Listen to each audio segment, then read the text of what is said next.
Hello, dear friends. My name is David McLeod, and I am your life mastery coach. Welcome to MagnifEssence In Motion, my semi-monthly program designed to help you embrace, express, and experience the whole truth of who you really are. A while back in episode number 4, I shared with you my enhanced life mastery paradigm, what I am now calling the Tree of Life Mastery. Let me just bring up a quick image here to share with you about that. Let me get that.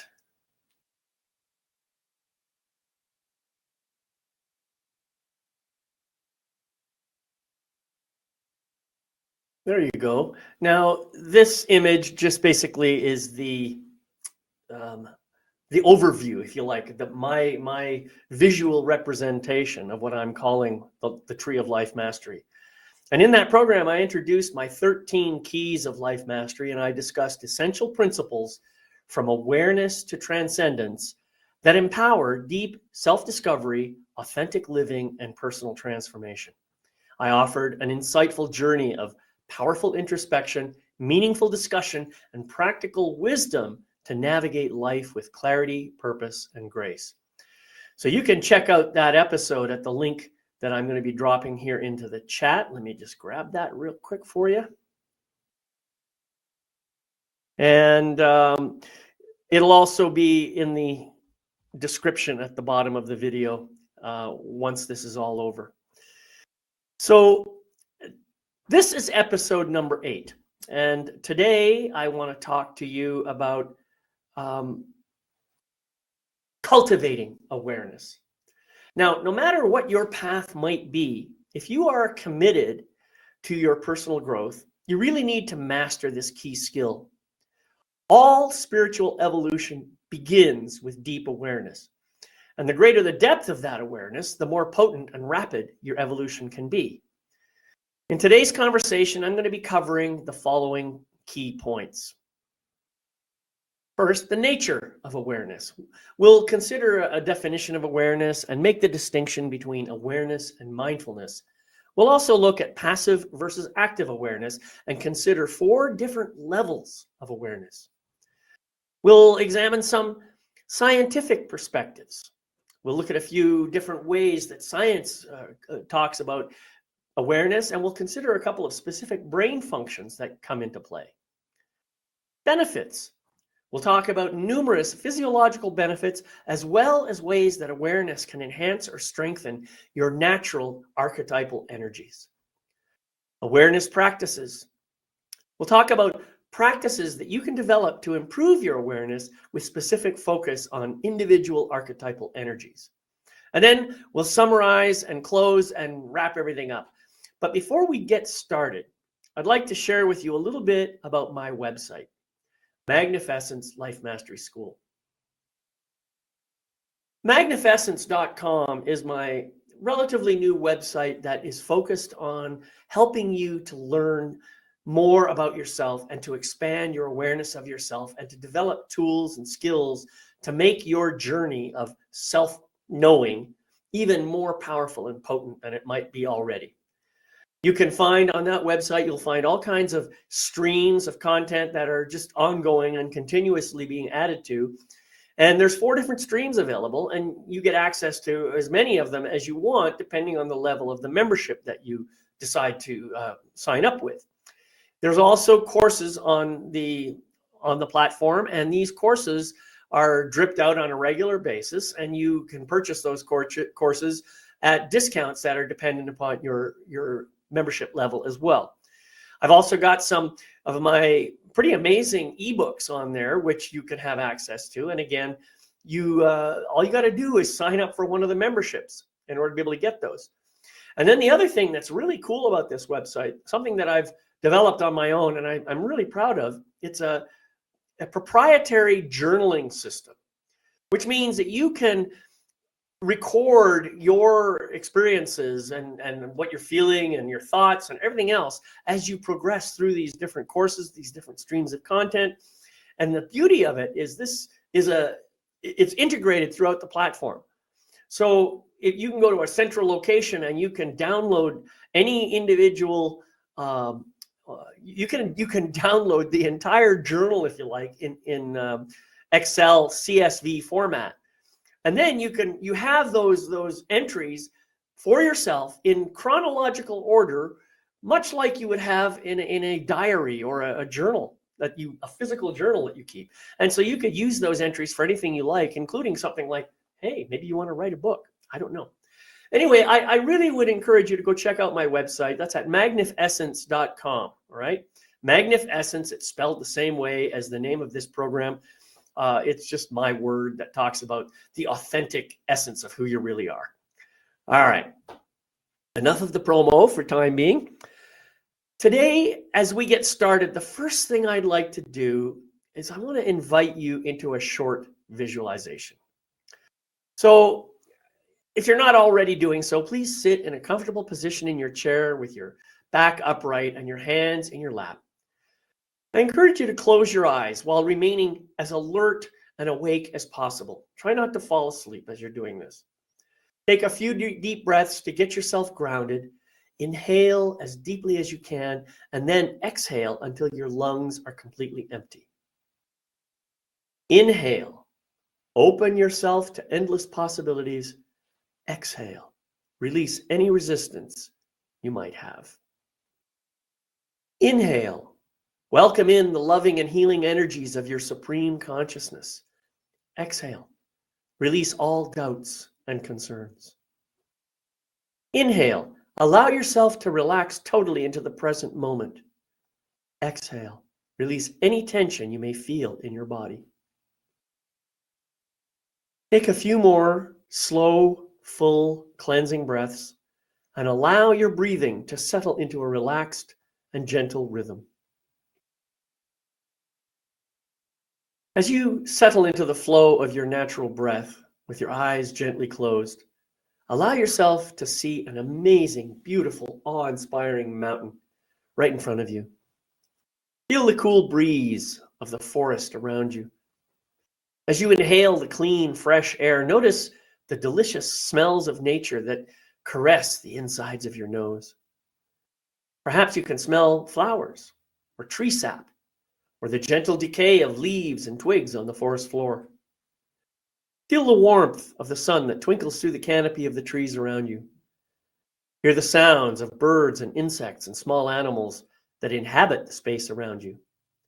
Let yourself be totally immersed and present in this amazing space at the foot of your mountain. This incredible mountain before you represents your life. Your growth and expansion is marked by your traversal up this mountain. There are as many pathways up your mountain as there are thoughts and ideas in your mind. Some of these pathways may seem very easy. Others may seem very difficult. But all of these pathways represent different aspects and experiences of your life. Some of these pathways you might like to revisit. Some of them you might want to avoid. But the question is, what if you had some tools that could make your ascent easier? What if you could learn skills that would help to eliminate the drudgery and make your journey much more fulfilling and joyful? So often we tend to look up the mountain and see only the top and imagine what joy and excitement we'd feel once we got there. Sometimes we try to go up the mountain without the right equipment and end up struggling or falling down again. If we do this often enough, then we tend to get discouraged, maybe end up quitting or settling for much less than we deserve. So while we are here at the foot of the mountain, one thing we can do is explore around the base to discover the things that can help us. Well, I ask you now to take another look at the mountain in front of you and see some of the beauty that exists at the base of it. If you look carefully, you'll see several points of light that seem to surround the mountain. In fact, we are at one of those points of light right now. If you look around, you'll see yourself gathered here with other people who have chosen to join you on this journey. This is your base camp, the starting point of your journey. We're going to spend some time here today learning the fundamental skill of all life mastery, namely awareness. Believe it or not, you've already begun the process. This visualization is a small exercise in awareness using the incredible power of your imagination. Now take another look at your mountain in front of you. Look around at the people in your life who have chosen to show up and join you on this journey. Notice what you are feeling now as you consider the adventure ahead. Are you feeling excitement? Are you feeling fear? Do you have some reservations about what might happen as you begin climbing your mountain? Now take a few more deep breaths and gently allow the mountain and base camp to fade from your awareness. Gently open your eyes and take another deep cleansing breath. What I'd like you to do now is pick up your journal and a pen and write down some of the details that you noticed in your visualization. Pause this recording and take a few minutes to write down everything you can remember. When you come back, we'll resume our conversation.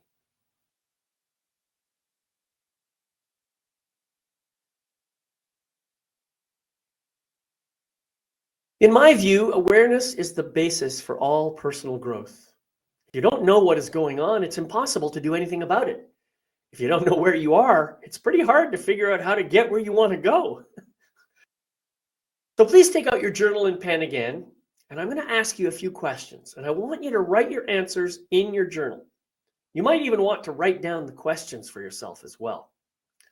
First question: what is awareness, and how does it differ from the concept of mindfulness?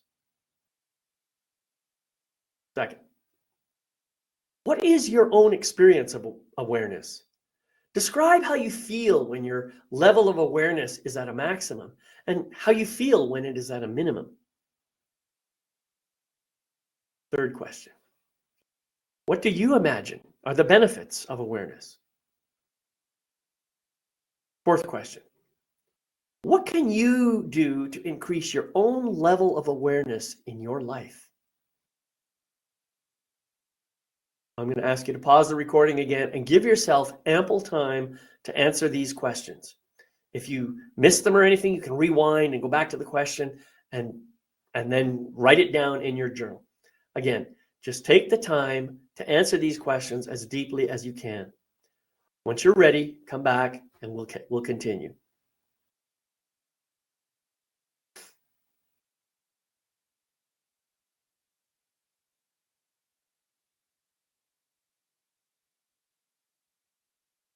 So as I've already said, I think that awareness is the most important life mastery skill you can develop.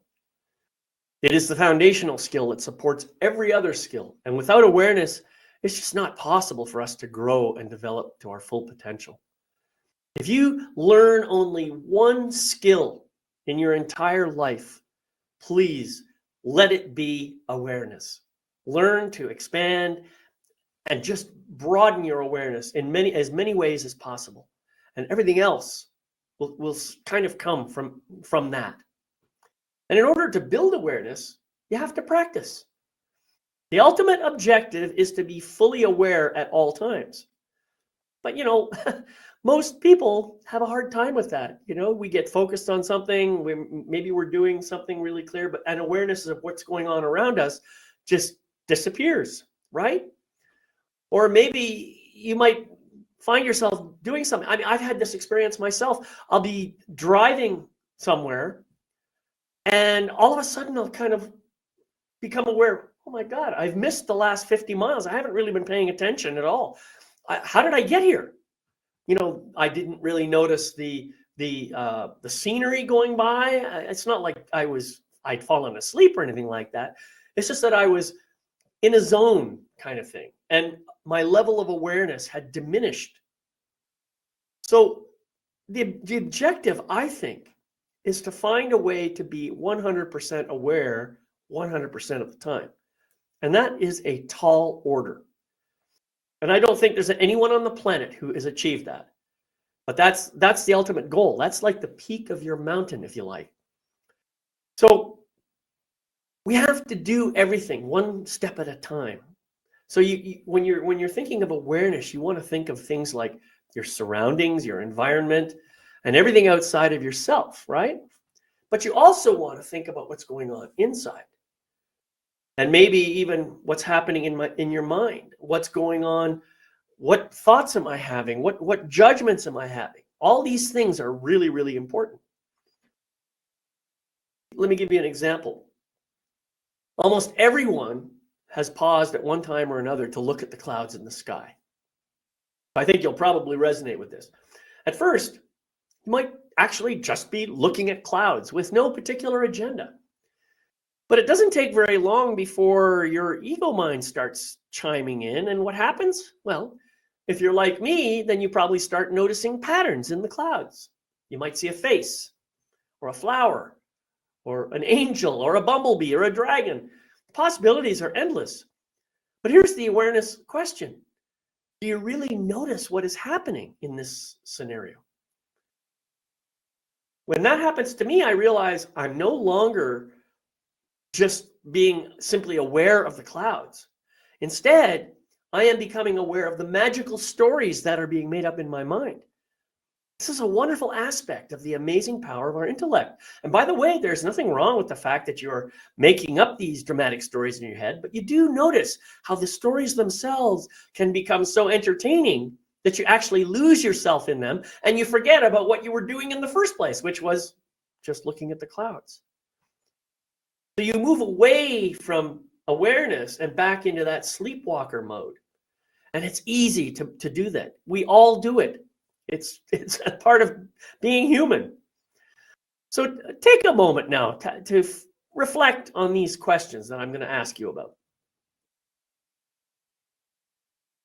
Or this question, I should say. In what ways do you allow yourself to be distracted from your awareness? And what is the cost? Pause the recording long enough to allow yourself to answer that and come back when you're ready.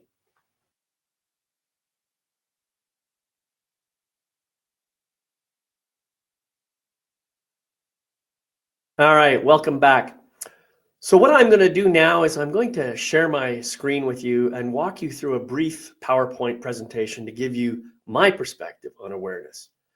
While the presentation is on screen, you may not see my camera image on there, but I'll still be here. You'll hear me talking in the background, okay? So I'm just going to share that screen now. Let me find that. There it is.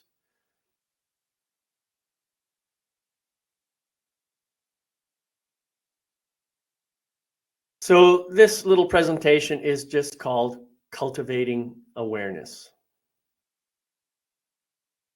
Remember, as I said earlier, it's about, this is a base camp for all of life mastery. So what is awareness? Well, awareness is the capacity to observe with clarity and presence, internally and externally, without judgment. Now, it's really important to think about this. What does it mean to just observe something?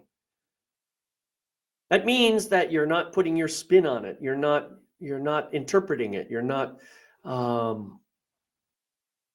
you're not judging it. You're not drawing any conclusions about it. You're simply observing. And that is a challenging process, something that all of us probably have difficulty doing. For example, imagine that you're out in the forest on a walk or something, in a nature walk. You happen to stop and look at a leaf of a plant. Now imagine that leaf in front of you. It's got a shape, and you probably categorize that shape. Yeah, it's kind of triangular maybe, right? So now you've already started the interpretation process. Do you see what I'm saying? Is it possible to just simply look at that leaf without doing any of those categorizations?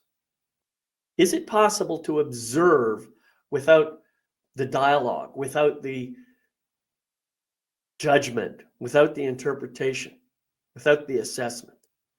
That's really ultimately what awareness is all about. It's kind of like being an observer or a witness without necessarily commenting at all or having an opinion about it. Now, then we have this idea of passive versus active awareness. Now, when it's passive, you just simply notice what arises in your awareness. And usually your attention on this is going to be in your mind. Okay, what arises in the mind. But it doesn't have to be. If you're out somewhere and you just happen to be, let's say you're out, I don't know, in a park somewhere, you're just sitting on a bench. Things are happening around you and you're just noticing them, right? That's kind of what we talk about with the passive form of awareness. On the other hand, there's a very active form of awareness which requires you to focus your attention on something with very, very deliberate intention. Okay? That's the idea. You're looking at something and you are trying to become as aware of it as possible, possibly to the exclusion of other things that are happening around you or within you or whatever. So those are the two basic differences. We also have 4 basic levels of awareness. Now, most awareness has to do with the self, with me. You know, when I think about awareness, I'm thinking about what I see, what I taste, what I smell, what I touch, what I feel, what I hear. I think about what I might be feeling in my heart or in my soul. I think about my thoughts that are happening. That's what we mean by self-awareness and general awareness, in fact. But then there's another form. When we take it a little bit further out, we become more aware of interpersonal awareness, how we interact with our environment, not just people and animals and stuff like that, but also just the objects in our world. You know, the table and chair that's in your room, the rock that is on the side of the path that you're walking on.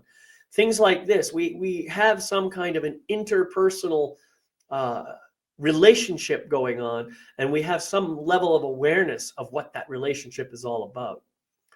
Now, some of this may flip into the next category, which is all about environmental awareness, which means becoming aware of the space we're in, the nature of our surroundings and so forth like that.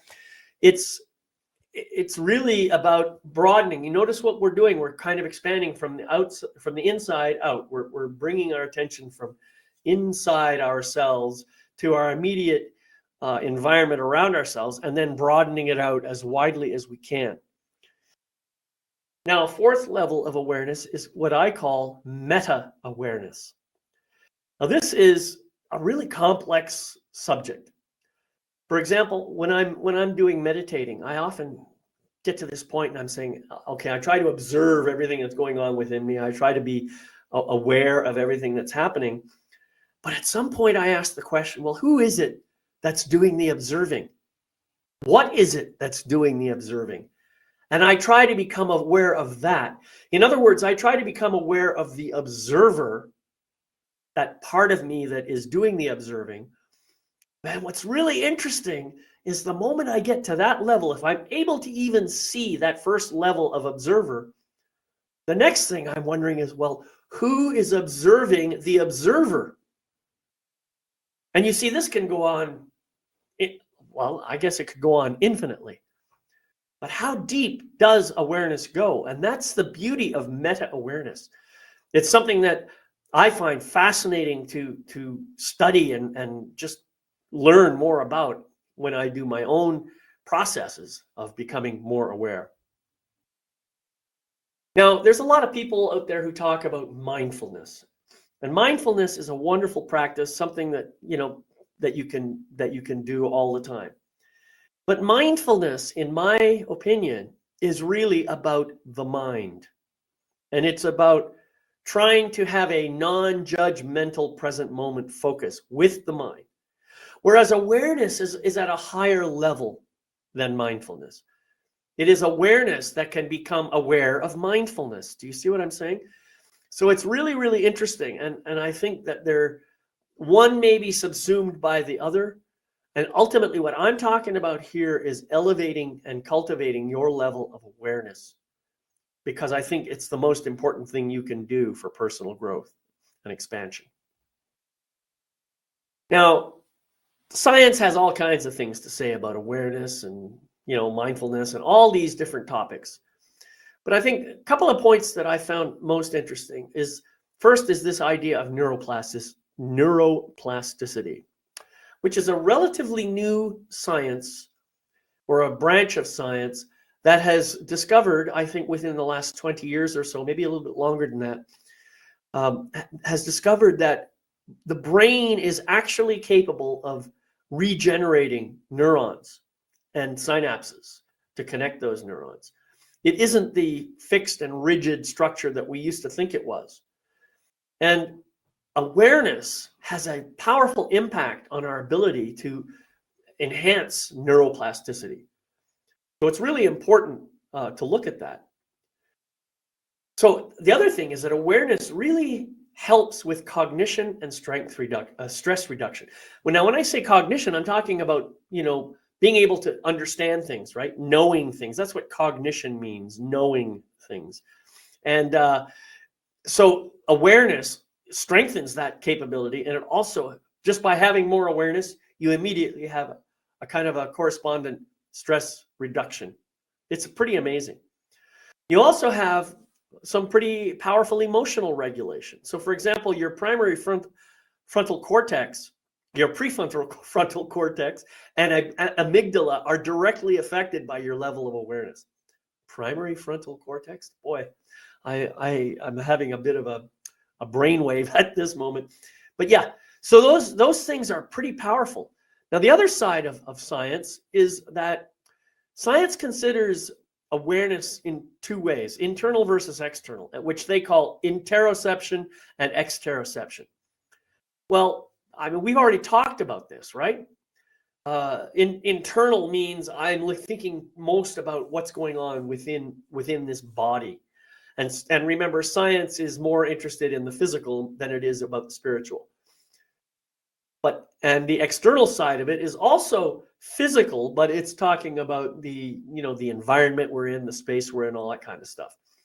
Now, the interesting thing that I have found is the more awareness I do, the deeper I go in terms of my internal awareness, knowing who I am, the more spiritual things just naturally become, because the physical seems to melt away when I get into that deep internal awareness.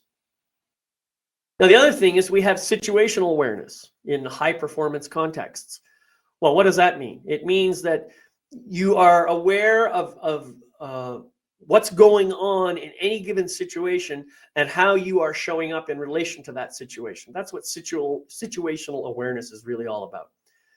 And then they also have the distinction between cognitive versus somatic awareness. Cognitive means having to do with the mind, of course, and somatic means having to do with the body.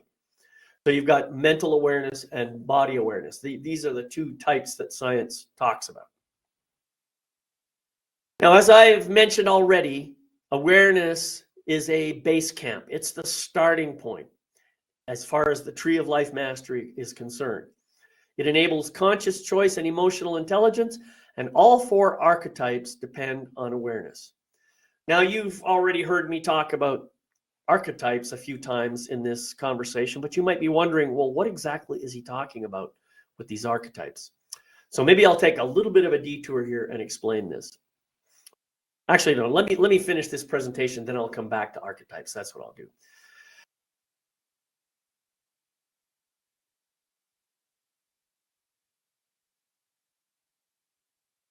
Okay, next. Let's talk about some of the benefits of an awareness practice. First, you've got emotional benefits. You get to regulate your emotions better. You get more connected to your compassion, and you have this sense of connection with other people and other beings around you. There are physical benefits: less stress, better sleep, improved immunity. You have mental benefits: increased focus. You can focus your attention more clearly on things for longer periods of time as you build your awareness practice. Reduced rumination. Well, what does that mean? That means that you don't maybe dwell on things that aren't really serving you. You don't spend as much time thinking about the challenges or the problems of the past, or worrying so much about what's going on in the future, because awareness tends to bring you into the present moment. That's just kind of a natural effect of it.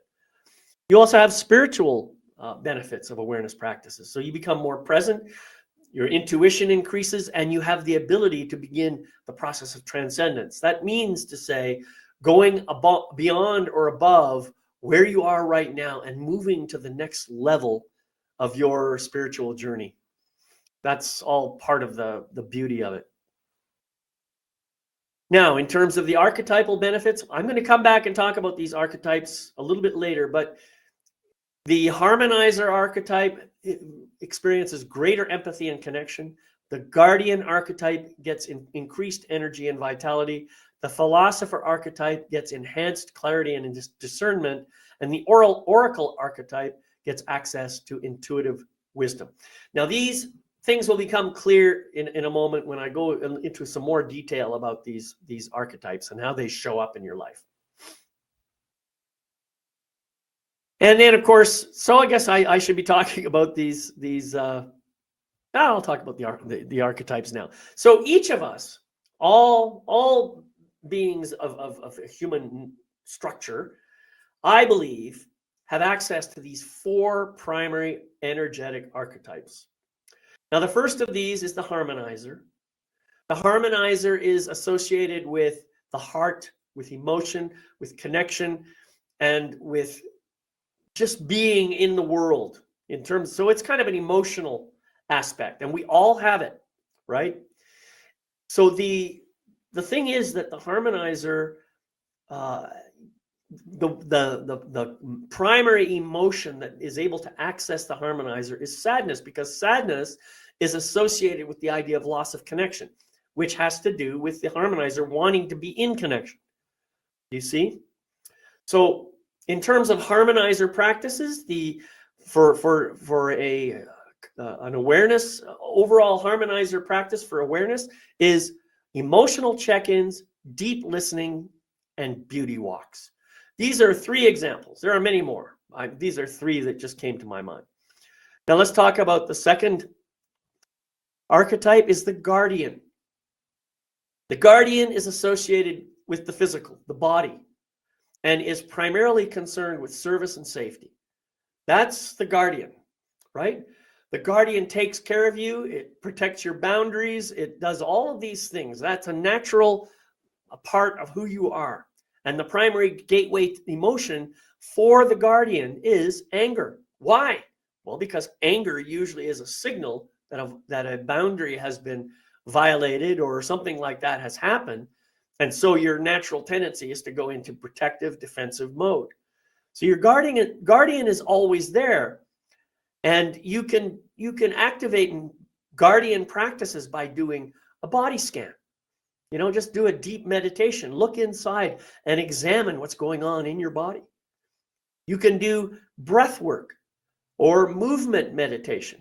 There are many different kinds of movement meditation. You just go for a walking meditation, for example, as a simple example.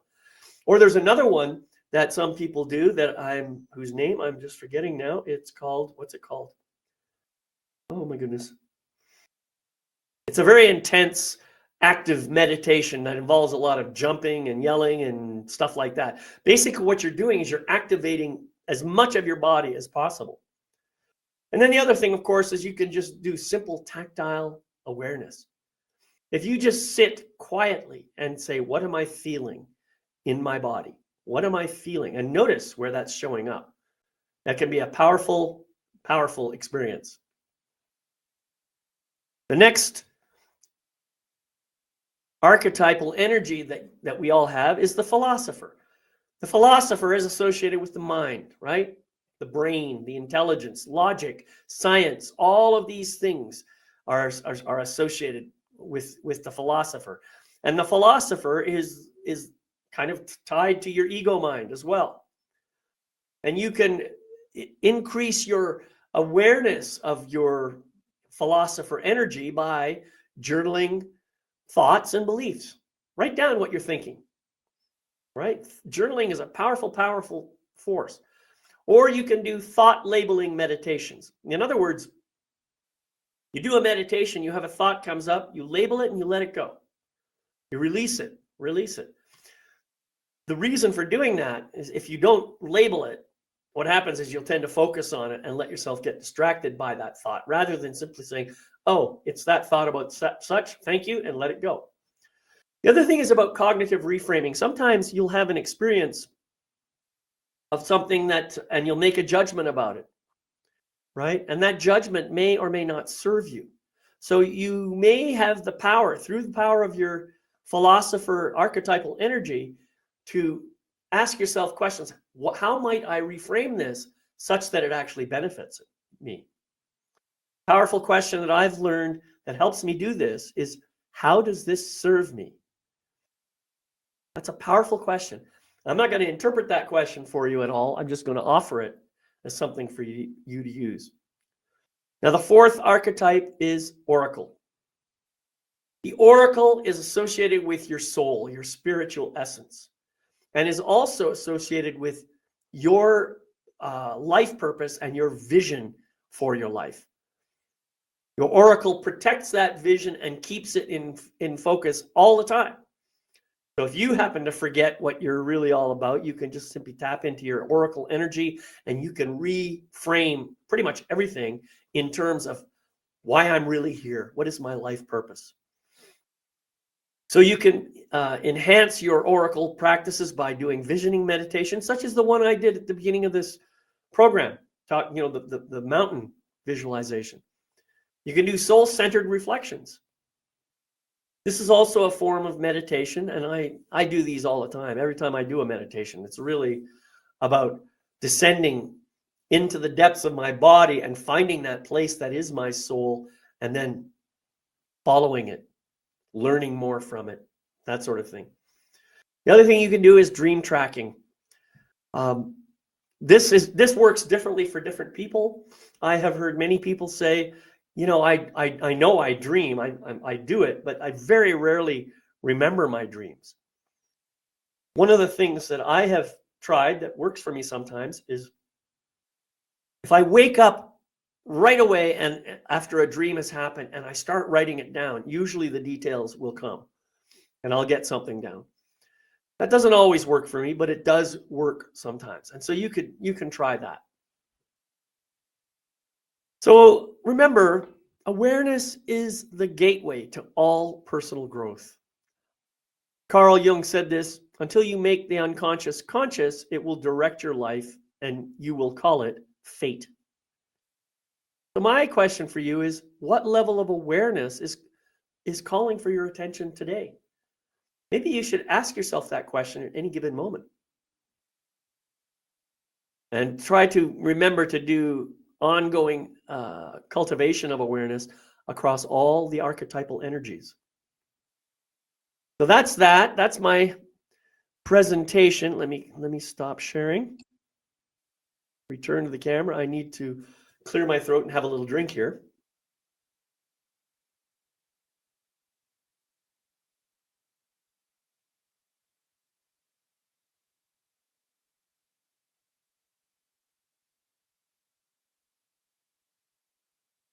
So that brings me back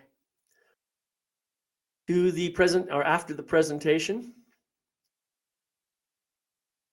So what I'd like you to do right now is take a moment, pause the recording, take a moment, and just journal a few things about what you learned from that presentation.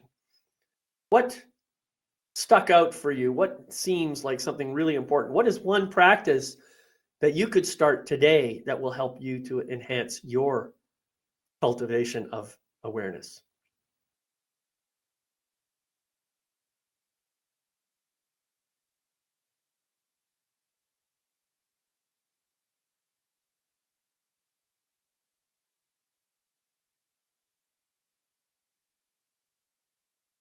So, as I'm sure you already know, dreams are a wonderful source of inspiration and creativity.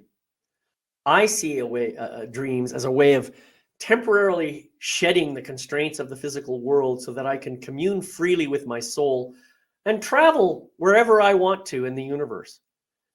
But have you ever noticed the level of awareness you have in your dreams, you can certainly experience things and become aware of things in your dreams that might never happen in your working state. And sometimes dreams can be so amazing and magnificent that you never forget them. Perhaps they guide you to something in your physical world that transforms your life. I had a dream like this maybe 10 or 15 years ago. And I am the kind of person whose dreams often fade into the background as soon as I awaken. But on this particular day, the dream was so big and so important to me that I could not forget it.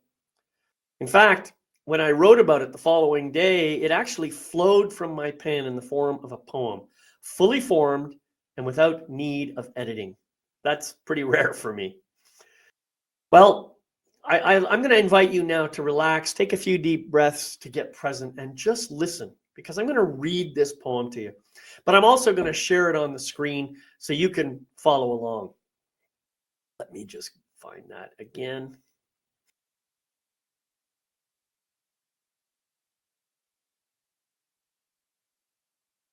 There you go. I had a dream. I had a dream, but it seemed so vast and all-consuming that I got lost in it. I couldn't find myself in the swirl of it, the whirl of it, the turn and burn and learn of it. There was so much, so big, so great of it, that it felt like gravity pulling me into the midst of it, like I was falling into a black hole, a dark, black, magic bowl of unimaginable infinity, where I could no longer tell up from down, in from out, left from right, this from that.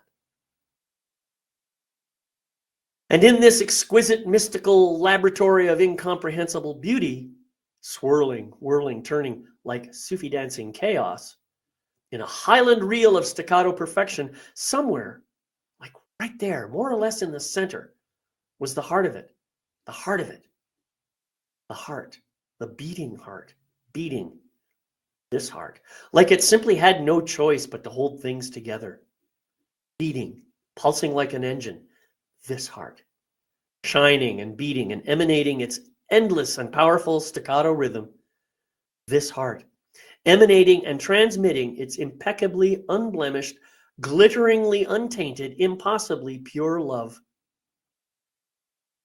across the cosmos, across the cosmopolitan cosmos where we all live, holding it all together, binding it tightly in a cocoon of cosmological proportions, a cocoon of galactic-sized love and kindness and tenderness, unlike anything I could ever hope to conceive.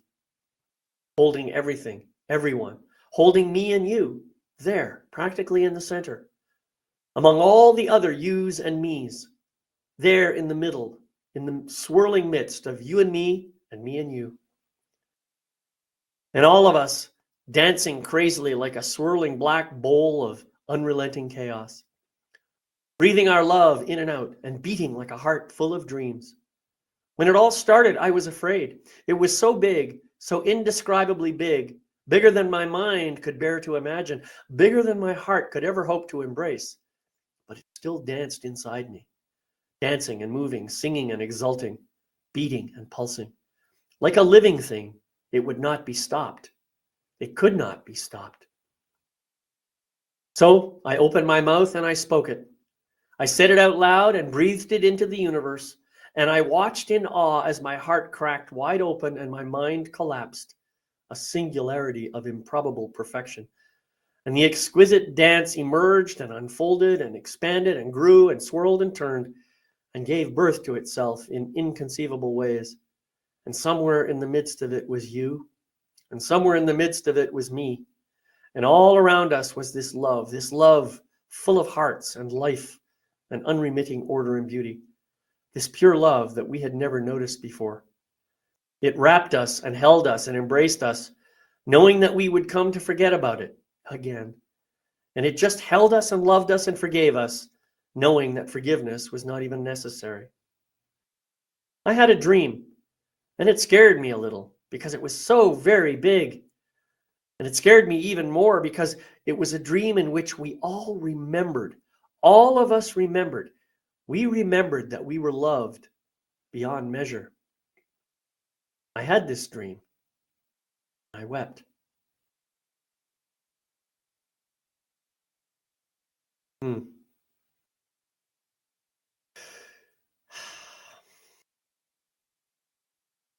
So thank you for listening. I'm going to invite you again. Now just take a moment or two to write your thoughts about this poem in your journal. Again, pause the recording for as long as you need and come back when you are ready.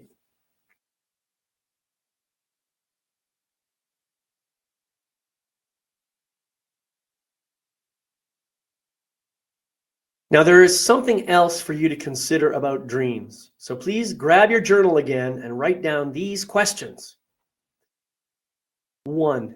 In what ways do your dreams guide or direct your life? 2. In what ways do you honor your dreams and what they tell you?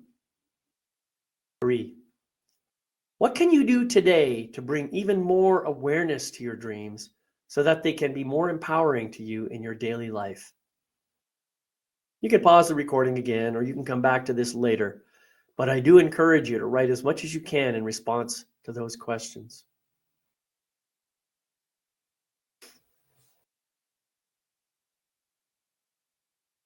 I think everyone at one time or another has had an aha moment. Take a minute to think about in your life. Think back to the very first time you can that you had an experience that you might consider an aha moment. Bring that experience back into your current moment awareness and try to feel into the sensations and emotions and thoughts that you were having when that aha moment happened. Now, I'm going to ask you to hold on to that feeling right now for a moment. I want to share with you what I believe was my first conscious aha moment.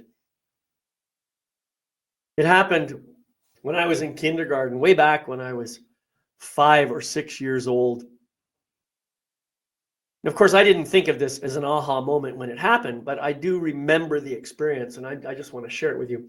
So here I was in kindergarten, 5 or 6 years old, and I remember, I was nervous. This was my first time in school. I wasn't really all that thrilled about being there.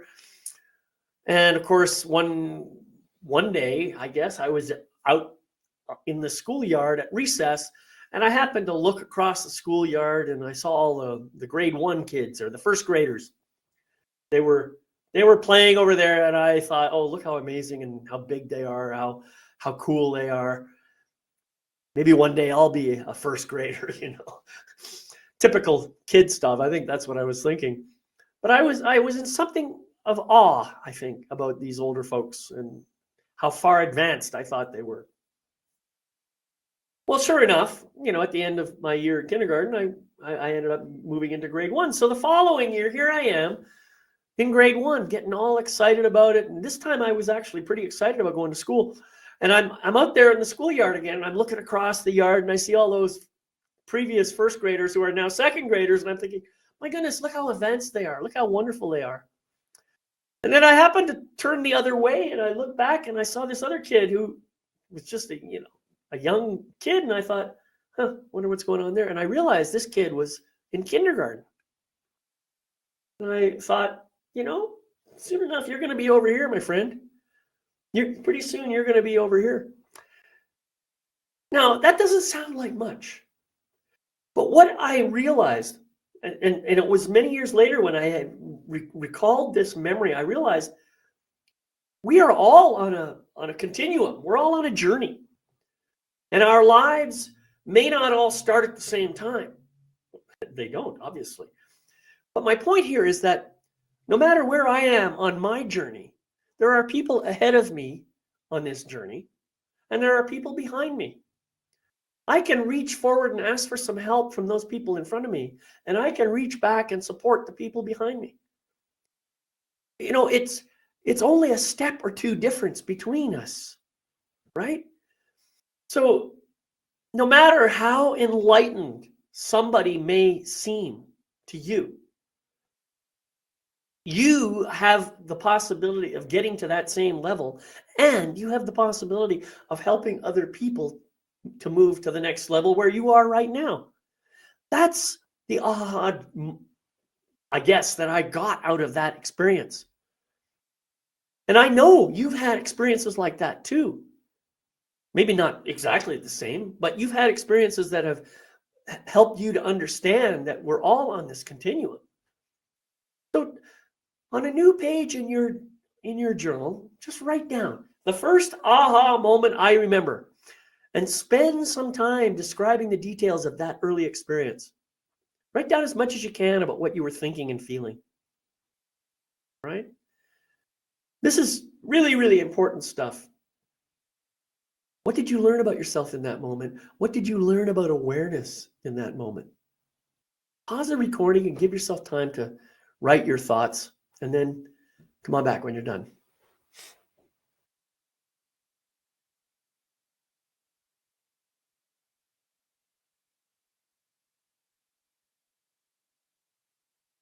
All right, my friend, we've almost reached the end of our time, and I'm just so delighted that you stuck with me for this session. Excuse me. I do have some suggestions for you to work on your own. For the next few weeks, I'd like you to begin a practice of checking in with yourself as a way of increasing your self-awareness. Meditate on your answers to several quick check-in questions. That is, open-ended questions that seek to elicit information about your internal state without making any assumptions or judgments. A check-in question usually begins with one of the main interrogative words, how or what. Here are a few examples. What emotions am I feeling right now? What thoughts am I thinking about this situation? How am I interpreting what I'm experiencing right now? What kinds of conclusions, stories, judgments am I creating in my mind? How do I imagine myself in relationship to my model of the world? How am I behaving in the current moment? And how do I feel about that? What changes am I noticing in the world or in myself? Questions like these are really, really powerful because they open the door for virtually any kind of response. Try to avoid using why questions or questions that only elicit a yes or no answer. Try to make them open-ended. That way, you give yourself the freedom to answer the questions. And use that journal. Keep your journal handy and write. I really strongly recommend it because it helps you to get a deeper understanding of who you are. It increases your self-awareness. It really helps to improve your chances for a really powerful, wonderful, fulfilling life. So that's what I am inviting you to do over the next couple of weeks. And I just want to thank you for being here. Thank you for listening to this program. I hope you've gotten something valuable on the idea of cultivating awareness. And I hope that you take some of these ideas and start bringing them into your life. Remember, there is nothing more important than knowing the truth of who you really are and beginning to embrace, experience, express that truth to the maximum extent possible. That's what this program is all about. Okay? So thank you for being here. I want to wish you love, light, and blessings on your journey. But before you go, I have one final thing for you, and that's just to remind you to do what I call the Life Mastery Mantra. It just consists of 3 simple sentences that you can say at the beginning or at the end of any meditation that you do, or pretty much any time you like. And these 3 sentences are real simple. They go like this. I gratefully forgive the imperfect being I have been in the past. I gratefully accept the magnificent being I am right now. I gratefully welcome the evolved being I am becoming in each new moment. So thank you again, my friends, for being here. I wish you love, light, and blessings on your continuing journey. And I'll see you next time right here on MagnifEssence in Motion. Bye-bye for now. you.